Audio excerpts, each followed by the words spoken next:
Interrogado Jesus pelos fariseus, quem são os nossos queridos fariseus? São aqueles homens do templo que sempre se misturam entre a multidão e fazem a Jesus perguntas capciosas, pensam eles, tentar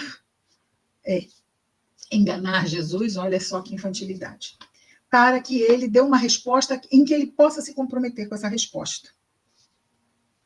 E aí Jesus foi interrogado pelos fariseus sobre quando vem o reino de Deus.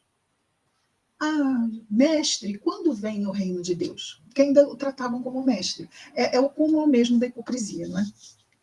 Em resposta, Jesus responde a eles: o reino de Deus não vem de modo visível, nem dirão, vede aqui ou vede ali, pois o reino de Deus está dentro de vós. Ok?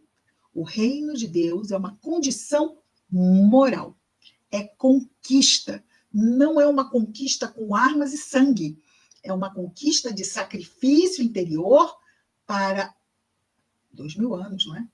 Domarmos as nossas más tendências e transformarmos o homem velho, ou seja, o homem dos hábitos arcaicos, o homem é o ser humano, ok? O espírito encarnado, em um ser humano melhor, efetivamente humano, menos fera, menos instinto e mais moral.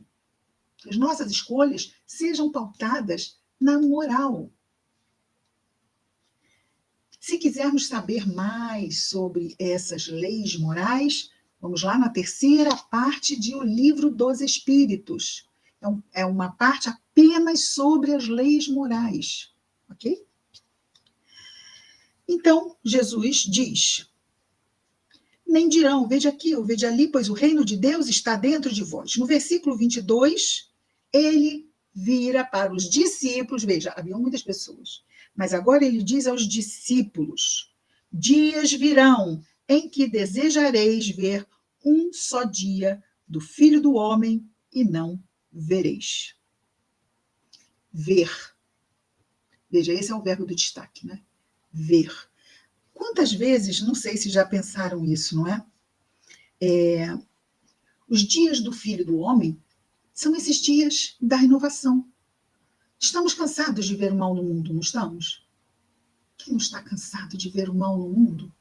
E aí pensamos e desejamos no nosso coração que o mal seja extirpado do mundo. Eu queria tanto que o mal deixasse de acontecer no mundo, em que deixássemos de ter todos os dias notícias de maldades terríveis acontecendo. Nós gostaríamos disso. E ele diz isso aos discípulos.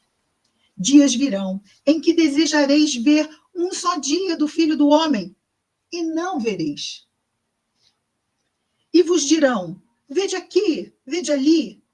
Não saiam, nem persigam. Ou seja, não insistam, porque não está fora, está dentro de nós. Pois assim como o relâmpago, relampejando, brilha de um extremo ao outro do céu, assim será o Filho do Homem no seu dia. Ou seja, será evidente. Cristina, o que será que vai acontecer? Ele diz o que vai acontecer? Não, ele não diz. Ele só diz que será claro como um raio a cortar os céus. Simples assim.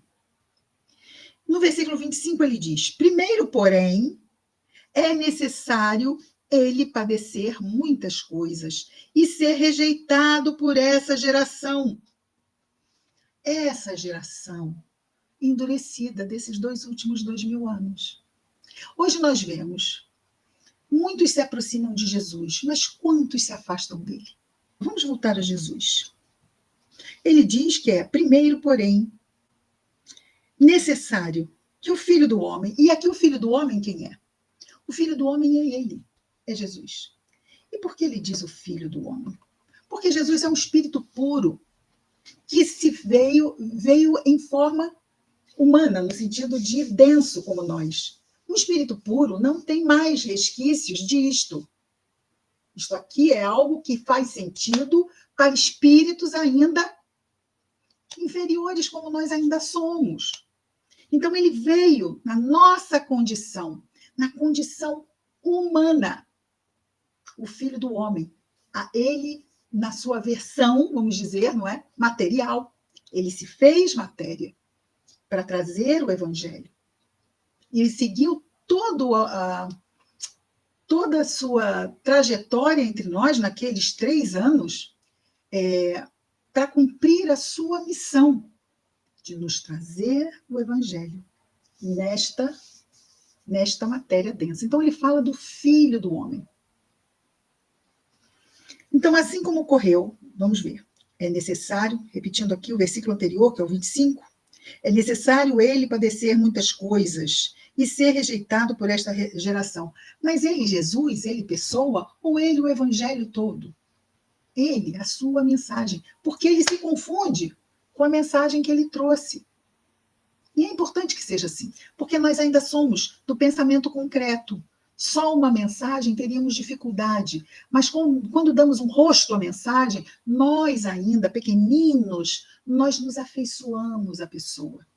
Então, nós nos afeiçoamos a Jesus, porque nós o reconhecemos como um irmão nosso.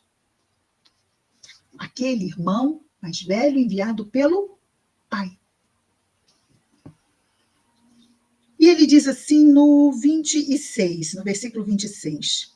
Assim como ocorreu nos dias de Noé, lembra que nós estávamos dizendo que o reino de Deus não é algo que possa ser instituído em nós do dia para a noite? Isso vai nos exigir tempo, muito sacrifício pessoal. E isso só vai se dar com muita experiência. Eram necessários muitos séculos, mas está aí para ser feito. Mas quando chegar a hora, não vai ser o momento de começar a fazer. Vejamos o que ele diz. Assim como ocorreu nos dias de Noé, lembram de Noé, que fez a arca? Botou a família na arca, botou os animais e foi. Assim será nos dias do Filho do Homem. Aí ele vai explicar agora, no 27. Comiam, bebiam, casavam, eram dadas em casamento, porque naquele tempo era assim, até o dia em que Noé entrou na arca e veio o cataclismo e destruiu a todos. Então, naquele dia, já não dava para fazer mais nada. De forma semelhante, versículo 18, ocorreu nos dias de Lote. Lote, estamos em Sodoma. Comiam, bebiam, compravam, vendiam, plantavam, construíam. Tudo parecia muito normal. O que podia acontecer de ruim? Nada. Estava tudo tão normal. Versículo 29, no dia, porém, em que Lote saiu de Sodoma, choveu fogo e enxofre do céu e destruiu a todos. Da mesma forma será no dia em que o Filho do Homem for revelado. Naquele dia, quem estiver no terraço e os seus utensílios dentro de casa, não desça para pegá-los. O que ele está dizendo aqui? Ele está falando de terraço dentro de casa. Ele está falando do alto e do baixo. Vai chegar, nós estamos no terraço, quer dizer que nós estamos na vibração certa. Estamos na vibração certa, fiquemos lá. Eu sei que pode ser assim, mas o que poderia ser para descermos? Poderia ser o pânico, o desespero, a falta de fé. Ok? Então, estamos no terraço, não desçamos para ir para dentro de casa. Dentro de casa estão lá as nossas emoções que podem nos levar a riscos, não é? Porque dentro de casa está embaixo. Ainda no mesmo versículo 31. De forma semelhante, quem estiver no campo, não retorne para as coisas que ficaram para trás. Aqui ele não fala de alto e baixo, mas ele fala de frente e fundos, e retaguarda, melhor falando. Frente e retaguarda. Se estamos na frente, não voltemos a pensamentos e sentimentos que nos coloquem numa vibração de possível risco. Então, estamos no campo, não retornemos para as coisas que ficaram para trás. Versículo 32. Lembrai-vos da mulher de Lote. Lembram dela? Estavam saindo de Sodoma, o anjo disse, Saiam, mas não olhem para trás. É a mesma coisa que dizer o quê? Olhe, né? Chegou uma hora que a mulher de Ló não resistiu, olhou para trás e virou uma estátua de sal. Então, lembrai-vos da mulher de Ló. Aquele que buscar preservar a sua vida perderá, e aquele que a tiver perdido a manterá viva. Então, vejamos lá. Se por algum motivo, isso aqui é hipotético, não é? Vamos pensar, Cristina, será que ele está falando de cataclismo físico? Ele está dizendo, ele está deixando claro? Não. Pode ser simplesmente também uma visão moral. Mas, a pergunta que fica no ar é, a morte existe? Mas quem não tem medo dela, por favor, levante a mão. Vejo daqui que ninguém levanta. Porque estamos no corpo. E no corpo nós temos os instintos. E definitivamente o nosso corpo não gosta de pensar que vai morrer. Não é? Nós vamos nos apegando a isso aqui. Vamos ficando mais velhos, vamos dizendo, que pena, está oxidando. Né? Que com o tempo vai oxidando. Pois é. E a natureza vai nos lembrando o quê? Como as estações, não é? Que tudo que floresce, um dia fenece. Natureza. E nossos corpos físicos é exatamente a mesma coisa. Mas nós ficamos tão incomodados de pensar que o outono vai chegar, que o inverno vai chegar. Queremos sempre que seja o quê? Verão e primavera. Mas a natureza vai nos levar para o outono e para o inverno. Então,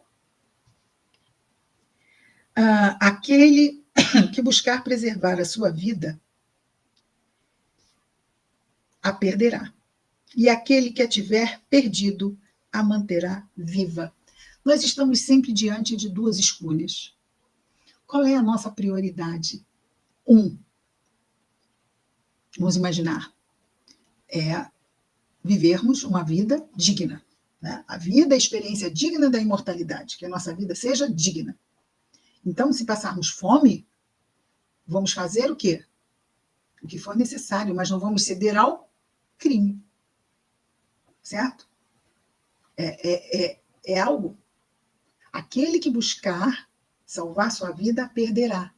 Porque podemos dizer, mas eu fiz isso por causa disso. Sim, e aí o que eu fiz? Para não perder a vida física, eu violei uma lei de Deus? Então, o que é mais importante? É a vida mortal ou a vida imortal? É a qualidade da vida mortal ou da vida imortal? Aí podemos dizer assim, Cristina, nós podemos falar isso porque não nos falta nada. Mas quantas encarnações já tivemos? Todas foram assim, como a de hoje? Nunca tivemos uma encarnação em que fomos miseráveis? Tivemos, não é? Não sei como é que as enfrentamos. Tivemos encarnações de várias, já de todas e mais um pouco. Ricos, pobres, escravos e senhores. Como as vivemos? Vejamos como é a nossa vida hoje. Não é? Nós somos seres em construção. Nós não vamos ficar vasculhando a vida de ninguém, vamos? Às vezes, já ouvi, a pessoa está ali com uma dificuldade, deve ter sido, deve ter feito, deve ter em outra vida, não sei o quê. Melhor não. Melhor não. A pessoa está vivendo uma necessidade reencarnatória, que os espíritos acharam útil que fosse vivida e que a pessoa concordou de passar por aquilo. Como nós passamos por muitas dificuldades e muitas pessoas muito bem quistas na vida, muito bem até ricas, passam por dores que nós não imaginamos. Porque não são as dores vistas, são dores sentidas. Existem dores e dores. E todas as dores merecem o nosso respeito, não é? Todas as dores. Mesmo aquelas pessoas que estão construindo as dores futuras, que estão violando as leis de Deus. Quando alguém viola as leis de Deus por egoísmo, por indiferença, por endurecimento, ela já está o quê? Digna da nossa piedade, porque ela está construindo suas dores futuras.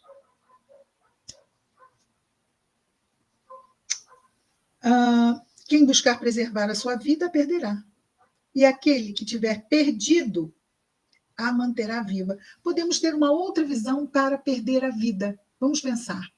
Aquela pessoa que poderia ter uma vida mais fácil, mas decidiu assumir, vamos imaginar, uma mãe doente, porque achou que era o certo a fazer. E talvez tivessem pessoas a aconselhar, por que não coloca a mãe aqui ou a mãe acolá? E nós podemos dizer, não, porque eu quero isso para mim. Eu quero poder ter a honra de cuidar da minha mãe doente. Então, muitos poderão dizer, mas você está perdendo a sua vida. Você é tão jovem ainda, você vai enterrar a sua vida aqui cuidando de alguém? Tem pessoas assim, não tem? Que podem ficar a vida inteira cuidando de um filho doente, que já nasceu doente, vai precisar uma vida inteira de cuidados. Ou de uma mãe doente, ou de um pai doente, e vai precisar de vida inteira de cuidados. Mas você é tão jovem, você vai enterrar a sua vida nesses cuidados? Tem pessoas que abandonam tudo. Abandonam família, abandonam filhos, abandonam pais, para viver as aventuras da vida, porque não querem perder a sua vida.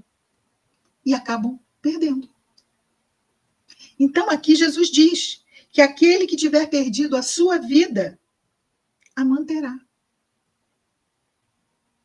Diz muita coisa, não diz? Estamos falando todo. Por que vermos as questões físicas quando nós sabemos que tudo vai ser marcado pela qualidade da nossa vida moral? Versículo 34.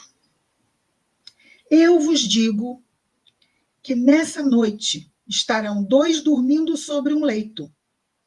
Um será tomado e outro será deixado. Muitas pessoas têm essa ideia do arrebatamento. Já ouviram falar do arrebatamento? Que as pessoas simplesmente desaparecem, ficam as roupas e a pessoa some. Então, uns serão arrebatados, outros não. Mas será assim? Ele não está dizendo que vai ser dessa forma mágica, não é? Ele está falando de proporcionalidade. O que é necessário para um planeta progredir? É necessário que a maioria da sua população esteja em condições morais para a mudança. Isso responde pelo progresso do mundo.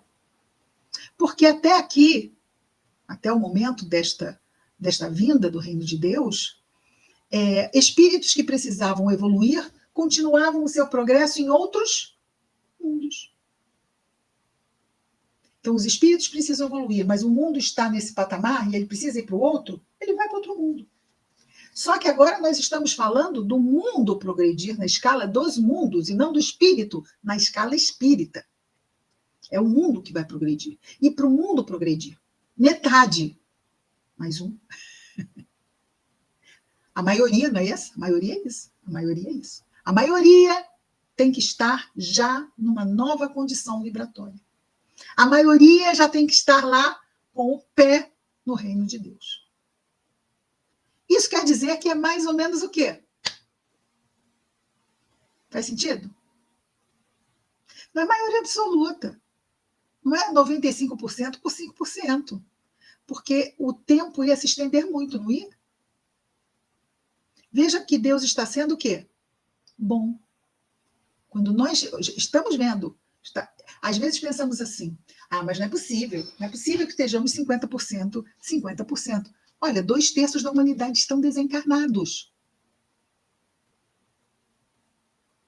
Isso quer dizer que muita gente, mas muita gente que está encarnada agora, são aquelas encarnações o quê? Vai lá, o portão ainda não fechou, vai lá, tenta melhorar, tenta fazer alguma coisa, quem sabe, não é? O amor cobre a multidão de pecados. Vai lá, se esforça para você não ter que sair. Então, hoje o que nós vemos é a misericórdia divina no planeta Terra. E nós estamos encarnados neste momento. Aquela história, tinha que ser no meu plantão? Mas por que será que estamos aqui reencarnados nesse momento? Porque precisamos e porque também podemos ser o quê?